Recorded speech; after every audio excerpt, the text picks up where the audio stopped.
Well, hello there, fellow cultists. This is DM Nell, and I'm back with episode number 79 of Shadow the Demon Lord Talk. And today, I'm going to be talking about death. So, death is something that happens a lot in Shadow the Demon Lord. It's one of the great things about the game is characters actually die.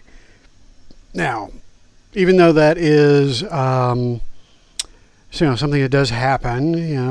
Players don't necessarily enjoy the experience, but it does make for a more exciting game, in my opinion. And the threat of death and losing your character incentivizes players to be more careful and be more creative.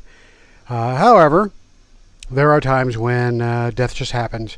And so when it does, it kind of sucks, both for the GM and for the player, because now you've got one less character to continue the story, and you've got a player sitting there looking at you, or worse, looking at their phone, without something to do, and potentially get up and leave, and all that. So we need something to help characters or help players when their characters die unexpectedly or expectedly in the middle of a session or in the middle of a campaign. And I have a couple of suggestions based off of a couple of products that Mr. Scwalb has provided us. So the first one is a supplement that is between life and death. And this supplement came out in 2019. I bought it shortly after it came out. And I never really read it. It just kind of sat in my files and wasn't really something that I had even remembered that I purchased. But the other day I was looking through my stuff and I came across this again, and I read it, and I was pretty pleased with the read. It was entertaining, and I thought it would help to address this issue of an untimely character death. So I'm going to talk about that, and I'm also going to talk about the Revenant from the Tombs of the Desolation as an alternative way of handling character death. But first of all, between life and death. So I'm not going to go through all of this because most of it is just talking about hauntings and how ghosts are created and how why they exist and all that stuff, which is nice to know and it's interesting and all, but the meat of the supplement starts on page 3, where it talks about ghost characters, and talks about how you can create a ghost at the start of the character's career. I mean, the ghost can already be, or the character can already be dead, and they're starting as a ghost, or they can become a ghost after dying in the middle of an adventure or during a campaign. So first of all, this is definitely a different way of handling character death, and somewhat interesting, but it has its issues, which I'll talk about here in a moment. So first of all, to create a ghost character, you need a base ancestry that has a soul. So things like elementals, fairies, changelings, and similar creatures can't be ghosts because they don't have souls, or rather, their souls are intricately bound to their bodies. So when their bodies die, their souls die. Whereas mortal characters like humans, clockworks, dwarves, and orcs, when their body dies, their soul goes on to the afterworld, which is either the underworld or hell, depending on if they had any corruption.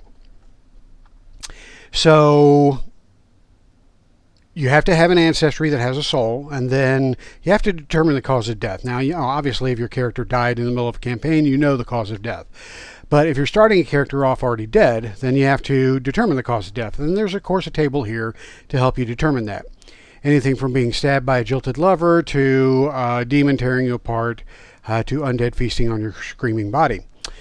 Then it talks about hauntings, and there's a table here that describes why you're undead or why you're a ghost and what you are haunting, because that's part of being a ghost, is something is keeping you here in the mortal world and not allowing your soul to progress to the afterlife.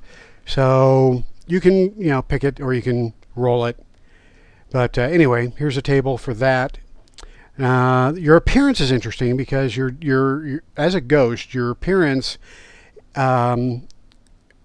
is that which, well, let me just read it here. It's, your death has left a mark on your spirit, shaping your soul's appearance. To those who can see you, at the very least, you appear as you did at the time of your death, but transparent. So, if you're eaten alive by undead, or torn apart by a demon, or horned ogre smashed your head in with his with its hammer or maul, you could look pretty ghastly to those who you manifest to. And we'll talk about that a little bit more when we get into ghost traits. Then we got psychology. So dying apparently is a little hard on the mental faculties, and so as a result of that, you have to pick a quirk. And of course, there aren't any quirks in this supplement, but there's some quirks in the core rulebook, and there's another supplement that's all about quirks. So you can definitely find plenty of quirks to choose from, but this recommends and suggests that your quirk should match or have something to do with your cause of death, which makes sense. So if your head was smashed in by a maul from a horned ogre, then you might have an aversion to horned ogres or mauls. So anyway, now we get into ghost traits. So this is this is what these are the features that you have as a ghost. So, and you apply all of these to your character. So first of all, your attributes. You don't have a strength score. You cannot physically interact with objects, creatures, or your environment. You can't physically interact with those things. You are immune to any attack or effect that would target your strength score or that can be resisted with a success on a strength challenge roll. So that's interesting. Characteristics. You increase your perception score by 2. Which is, that's pretty good. But you reduce your health score by the strength score that you had when you died. So this is kind of tough because let's say your strength score was 12, and let's say you had, I don't know, if you were a martial character, let's say you had 22 hit points or 22 health. If you reduce your health by your strength score, then that brings your health down to 10, which is not much. So that's offset a little bit by your being insubstantial, which we'll get to in a moment, but still, it's not a whole lot of health to adventure with. So that's that. Recalculate your healing rate based on this new score. Finally, discard your insanity score.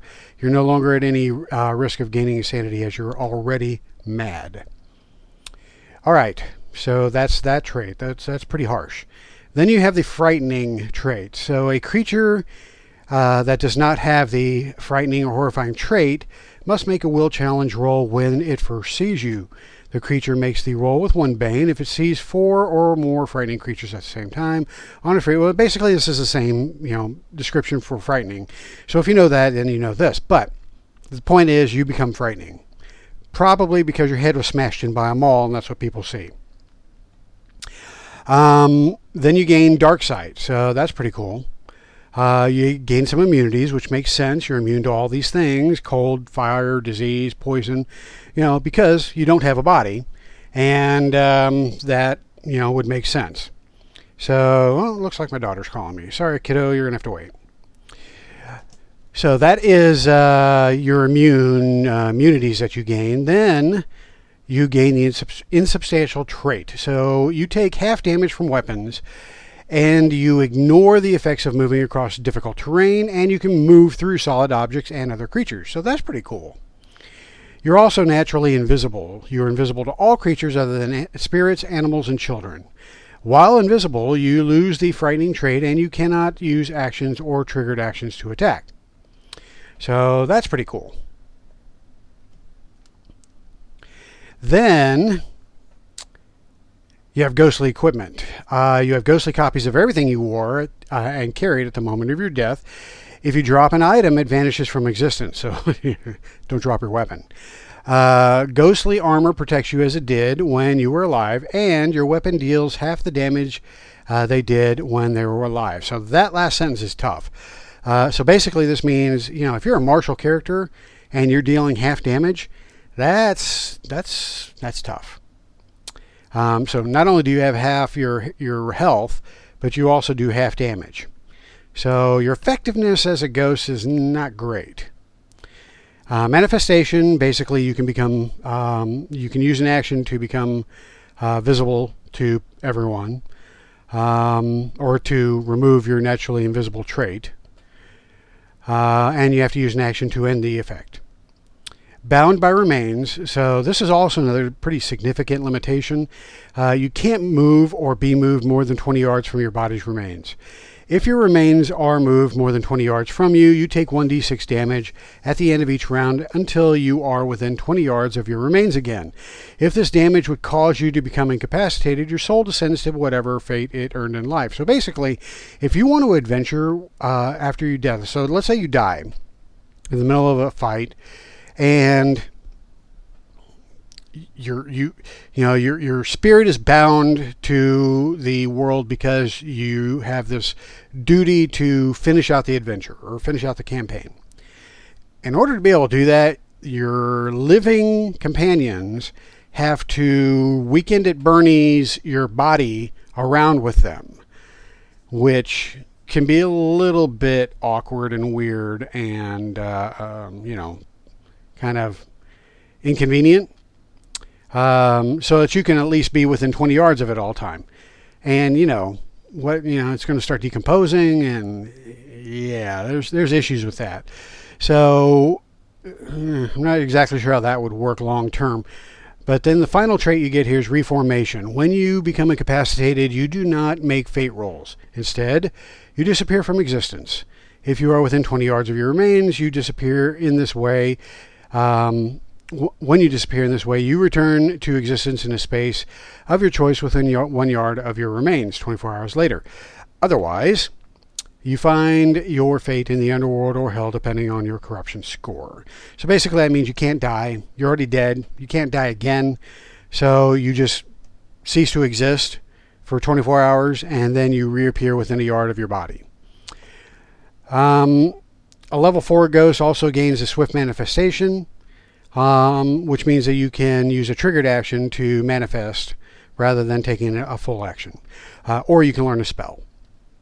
So what this doesn't address is spellcasters, and I'm assuming that they are affected the same way that martial characters would be.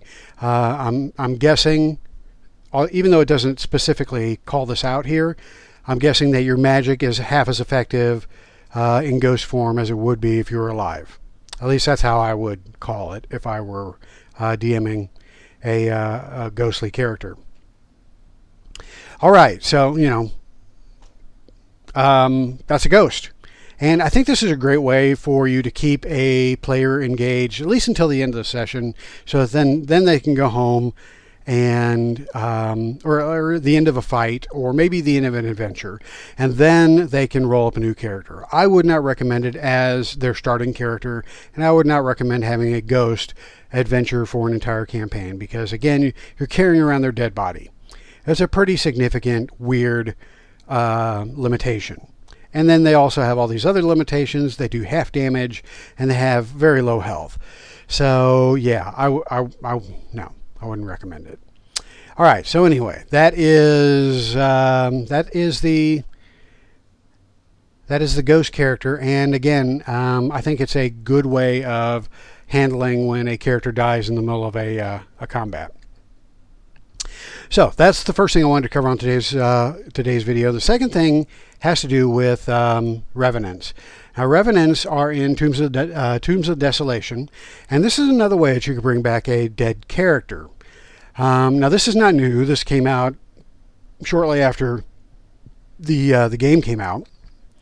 And so, if you're familiar at all with the Scwalb products, you probably own this already. You probably know about revenants. But assuming that there are some viewers that don't, this is an ancestry that's in Tombs of the Desolation, and it is a character that isn't quite dead, and they're not quite alive. They're kind of somewhere in between.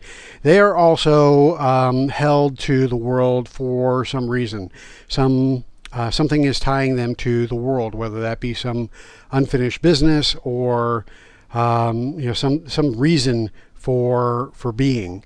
But a revenant is an actual physical being, so it doesn't have all those limitations that the ghost has, and they can be more effective in combat than the ghost is.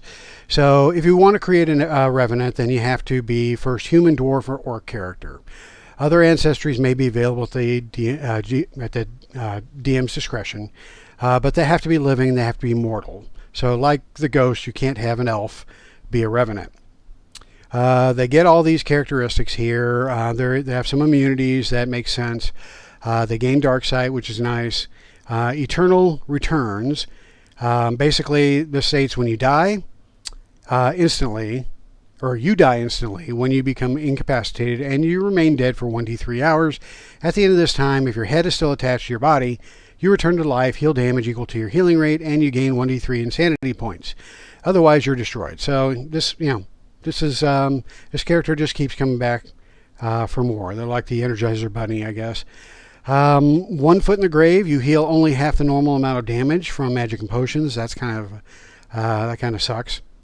As a level 4 expert revenant, you gain some health, you learn a spell, gain the Eyes in the Underworld, or gain an expert trait from your other ancestries.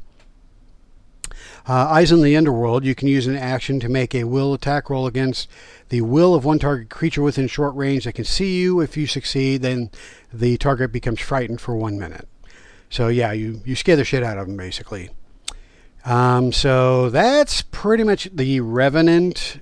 Pretty cool character type. We haven't really had one played in my games as of yet. I think we toyed around with one in a kind of like a one-off game, but haven't seen actually a Revenant go through a campaign as of yet. So here's the optional rule: Rising from the Dead. A DM might allow a dead character to return as a Revenant, provided he or she meets the criteria, and doing so would be appropriate for the story. So this is what I was talking about, like the ghost. If you have a character that dies in the middle of a fight or of an adventure or of a campaign, and you don't want that player just sitting there doing nothing, you can quickly have them become a Revenant, finish out the adventure or finish out the campaign. But as a Revenant, they can actually continue the campaign, unlike the ghost. So this is a good way to keep, if the character likes his or if the player likes his character, and they don't mind being, taking on all these Revenant traits, then this is a good way for them to keep that character, even though the character died. So I dig it. I think it's an interesting way to handle death, and I think it's worth giving it a try. So here's some random tables to determine cause of death. If you want to roll up a Revenant from scratch, reason for return, distinguishing features, unusual behaviors, because Revenants aren't right in the head, so you got to have some weirdities about you to set you apart from normal living people. So there you go. We have the ghost and we have the Revenant as a way to mitigate death in Shadow of the Demon Lord. So I hope you like this video, and I hope you come back for more. With that, I want to give you all a hail and hearty. What does I say at the end of every video? Hail to the Demon Lord. Catch you next time.